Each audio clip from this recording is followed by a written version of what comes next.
The next topic is gaining more attention in the research community, and I think we are very happy to have with us Dr. Kathleen McPhillips. Please come forward.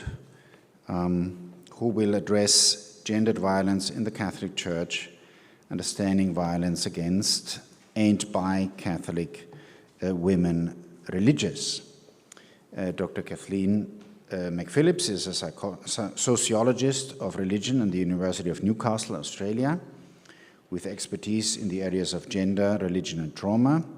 She's vice president of the Australian Association for the Study of Religion, a leading scholar in institutional child sexual abuse in religious organizations.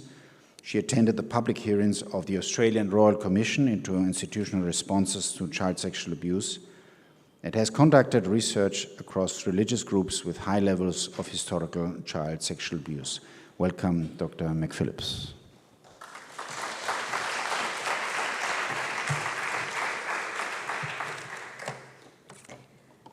Well, good afternoon, everyone, and it's been wonderful to be here. And I'd like to begin with the Australian protocol of acknowledging that my work takes place on the unceded lands of the Awabakal people, whose enduring connection to people, land and sky is unbroken, and for which I give great acknowledgement and thanks. So, the issue of sexual violence against children and women has dominated the life of the Catholic Church in the 20th century. It's without doubt one of the most single threatening voices to the legitimacy of the Church, and it has had and does have wide-ranging ramifications which have yet to resolve. So in my presentation today, I want to step back a bit and explore how systems of gendered power and sexual violence operate in the Catholic Church by considering one cohort of women at particular risk, that's Catholic women religious. I'm going to use a new method of analysis that I've developed with my colleague, Dr. Tracy McEwen, who is here, called The Sexual Economies of Clericalism, which is also a published paper. And this allows for a wide-angle view of the experiences and conditions in which religious sisters live and work and practice their faith. The main thing about this method is it challenges current understandings of how gendered power operates in church institutions by proposing that power should be understood as a discursive system which produces positive and negative effects, agency and oppression, resistance and protest. By doing this, we can see the whole complexity of power in its gendered forms in church cultures. So I'm going to start by explaining the method and then provide multiple examples to demonstrate its efficacy and function. So we can define church culture as a sexual economy because it's primarily employed in managing the circulation of power between genders with the goal of maintaining the authority, legitimacy and superiority of the priesthood above other forms of subjectivity. This is called global clericalism, and we've heard a lot about that this week. It's maintained through canon law and it washes through the institutions, faith practices and histories of Catholicism, and it is a resoundingly resilient system. And to give a full account of the location of women religious in this economy, I'm going to explore this in a number of ways. The causes of gendered violence against women in the Church can be found in the power structures and practices located in the patriarchal, sexist and misogynistic ideologies, theologies and social practices that are widely accepted and normalised in Catholic culture. And understanding how this system works is the key aim of my colleagues. And we see this as a very urgent task in responding to gendered violence and promoting safe pathways for victims to disclose and recover from harm in their everyday lives. So there are two central facts that women religious were and are victims of widespread sexual abuse and harassment, coupled with the fact that they also offended against children and adults. It's the key to understanding the experience of women religious. Although there is much less known about women religious as perpetrators, without doubt, women religious are much more likely to be victims of sexual, spiritual and emotional abuse in church contexts. And this reflects the overall global violence against women, within which violence against women religious is a part. So we locate abuse against and by women religious in the dominance and persistence of a worldwide patriarchal clericalist system. What does this look like exactly? Well, women religious are often caught in the system of power because they are seen as part of the clerical system, and they have deep loyalties to their congregations, to the wider church and communities. The formation of women religious as Catholic subjects is reliant on forms of education that create compliance and complicity. For example, the lack of education around sexuality means that women were often naive about their own sexuality, with many women religious reporting that they had a very poor understanding of sexuality, which left them completely unprepared for dealing with sexual harassment and assault. There was no language in which to understand that such experiences meant psychological and emotional abuse. Typically, women religious are positioned in church culture as being outside of normative forms of femininity. For example, they're often seen as asexual, without sexual needs. So that idea of the Catholic nun as virginal and living a life of service was really premised on the denial of personal needs and desires. And this creates a very dangerous division between women religious and lay women, and it continues that discourse of the demonisation of the female body and sexual feelings.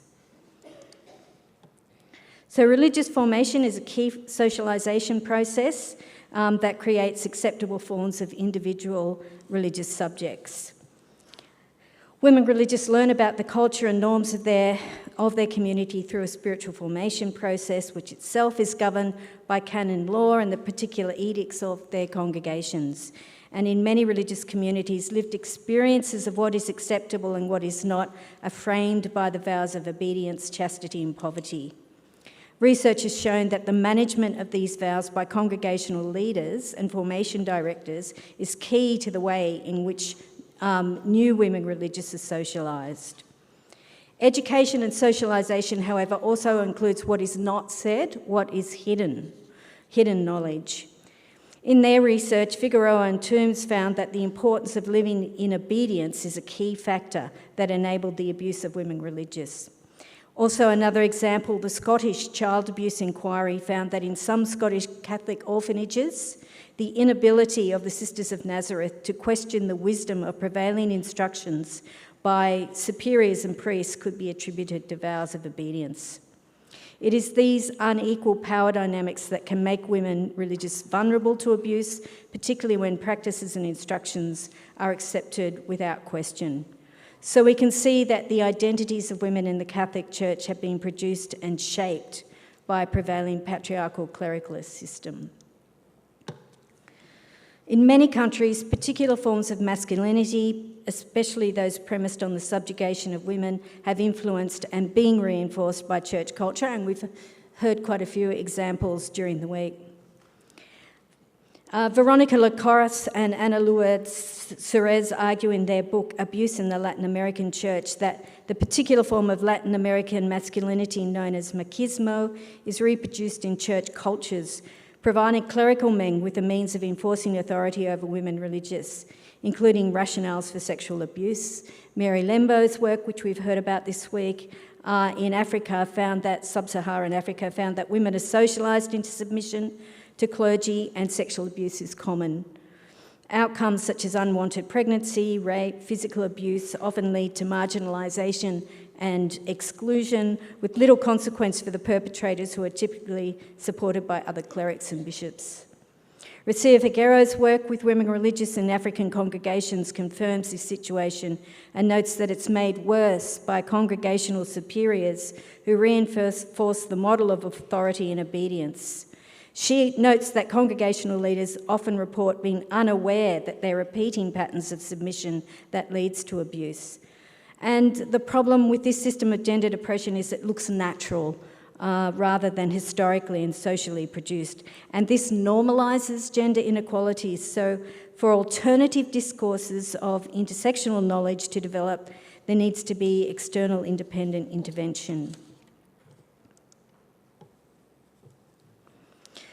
Western feminism and its achievements have had an important impact on women religious across the globe, particularly in the West, that has enhanced agency and voice. Despite the institutional secrecy of sexual violence, many women religious have resisted the dominant discourses of clericalism in multiple ways, individually, collectively, historically, and currently. Being positioned outside the bounds of normative forms of femininity has actually created restrictions, but also provided experiences of freedom, which have allowed women to be at the forefront of movements of social change, including challenging church authority and power. In post-Vatican II Catholicism, women religious were encouraged to study theology and take on professional positions in church and secular organisations. Many became theologians and activists, making important contributions to global social welfare. Often, however, such opportunities were limited to women religious in developed countries, placing them in a privileged position and in danger of reproducing an oppressive politics of neo-colonialism. Women religious have been active in climate change politics, feminist theological projects, social community projects, and political protests, which contributes to the need to understand agency of women religious as being very complex. Returning to the main topic, what does gender-based violence in the Catholic Church look like? We've heard quite a bit about this week. So it refers to acts of violence where gender significantly influences forms, patterns, causes, meanings, and outcomes. It includes a range of harms: sexual violence, financial exploitation, physical abuse, spiritual abuse, psychological and emotional abuse. Sexual violence can include rape, assault, sexualised touching, sexual harassment, sex-based harassment, any sexual act that is without consent. It also includes grooming methods and the poor treatment of victims by Catholic authorities. For women religious, gendered violence is prevalent in their everyday lives by Catholic authorities. As an endemic dynamic of Catholic culture. However, we know this largely from secular, not church sources. This is because gender-based and sexual violence in the church is often hidden. Why is it so hard to see? The clerical church has relied on systems of secrecy and silence to hide the levels and impacts of abuse on women and children. This has been well demonstrated in public inquiries and research. And knowledge concerning violence against and by women religious has often been dismissed, rejected, avoided and denied in church contexts, with a central reason to protect the reputation of the institution and to protect clerical power and privilege. Where does the knowledge base of the sexual abuse of nuns come from that has been so largely silenced? So from the 1960s, surveys, reports, and research studies across the world have documented both the perpetrator classes and the victims of sexual and gendered violence in Catholic environments. From the 1980s onwards, many countries held public inquiries into the status of children in religious institutions, and findings have repeatedly identified Catholicism as problematic environments for women and children. Narrative accounts or personal accounts have begun to emerge in the early 2000s with memoirs and disclosures in the media. These provide accounts of life in the convent and the ways in which clerical perpetrators groomed and then abused women. The publication of Doris Reisinger's story in Germany is a powerful account of sexual abuse. The media began to take notice, especially after the #MeToo movement gathers pace. And also, the Voices of Faith International Activist Network addressed the issue in a series of public protests and global webinars. German scholars and activists began a public conversation about the abuse of nuns, and in 2020 they published an important book titled Narratives of Resistance, with compelling accounts of abuse by ex and current Catholic women religious. Finally, in 2019, Pope Francis responded to the reports after pressure from the media, and he acknowledged that the sexual and spiritual abuse of women religious is a significant issue and that the Church had done little to respond. More cases became public, including the sexual assault of nuns in India, Korea, Europe, and Peru. The key evidence key studies and evidence have been building over the last 35 years. And I won't talk about everything here, but I will just note that there have been 3 early studies, one by Chibnall and colleagues, which published findings of a survey of US nuns, reporting that 30% of respondents had experienced sexual trauma in religious life, so it's a very high level of prevalence. And the most common perpetrator was a Catholic cleric in the role of a spiritual director. In 1994, Sister Maura O'Donoghue submitted a report to the Vatican documenting widespread sexual abuse of women in 23 countries. And although a working group was established to investigate recommendations, nothing eventuated. In 1998, Sister Marie MacDonald undertook a study of nuns in Africa and reported on widespread sexual abuse and called for immediate intervention, presenting her work to numerous Vatican committees. Nothing eventuated and no action was taken. 3 pontiffs were aware of these reports, which in the end were all shelved. And you see here more recent studies, some of which you'll be aware of. And I'm just going to give 2 examples here. So the first is from the CLAR report. One of the authors of the CLAR report is actually with us in this conference. So the CLAR report's really important, Latin American Confederation of Religious. It's called Vulnerability, Abuse and Care in Women's Religious Life, Creating a Culture of Care and Protection, and it was published in 2022. It's a really important account of the treatment of women religious across Latin America, and it included a survey and first-hand accounts. And as you can see there, on the left is a case of sexual harassment, and on the right of sexual abuse. The International Survey of Catholic Women, which was held in 2022 to prepare for the Synod, gathered over 17,000 responses from 104 countries in 8 languages. And my colleague and co-author, Dr. Tracy McEwen, will discuss this in her presentation. But in terms of the 3 open questions, 161 respondents to the survey who identified as women religious voluntarily disclosed being harmed in the church. And we found examples of different experiences of harm, including sexual, spiritual, financial, psychological, and some of the narratives concerning sexual abuse are cited here. We know very little of nuns as perpetrators of sexual abuse outside of findings from public inquiries and personal example and memoirs from survivors. It continues to be a form of hidden knowledge. As far as I'm aware, there is no published qualitative evidence documenting interviews with nuns as perpetrators. Importantly, the evidence to date shows that the patterns of abuse by nuns do not follow the same patterns of abuse by male clergy.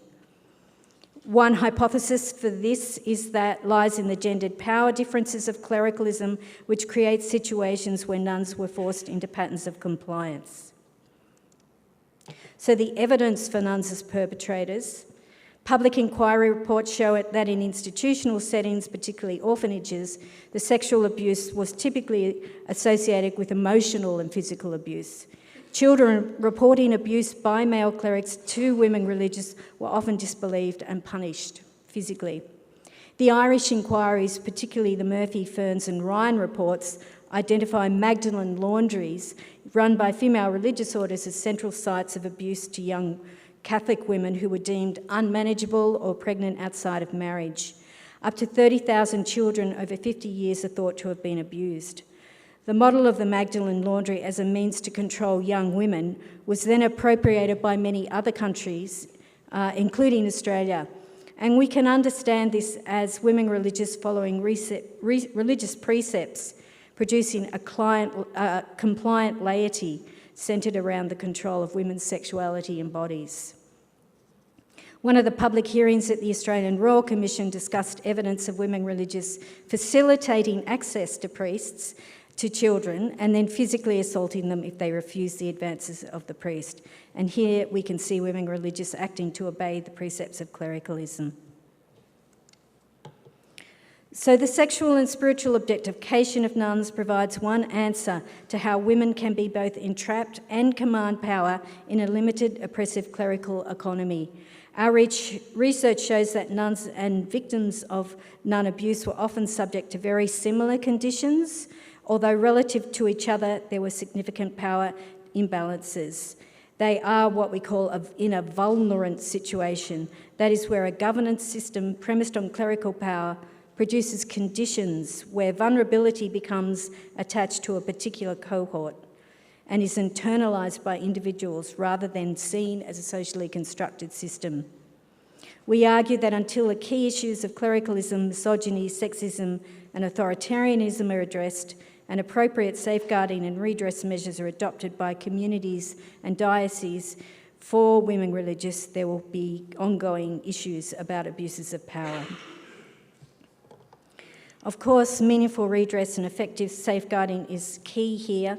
For everyone in the church and for women religious, there is an urgent need for dioceses to adopt processes of safe disclosure of any kind of abuse, whether it is physical, sexual, spiritual, emotional or financial. For this to happen, safeguarding policy and implementation need independent oversight, regular independent oversight, as it has already been demonstrated that when church bodies, particularly bishops' conferences, have oversight of safeguarding, this produces a conflict of interests. Safeguarding must be more than ticking boxes and completing reports. Guidelines and protocols should actively seek the experiences and insights of victims in formulating responses.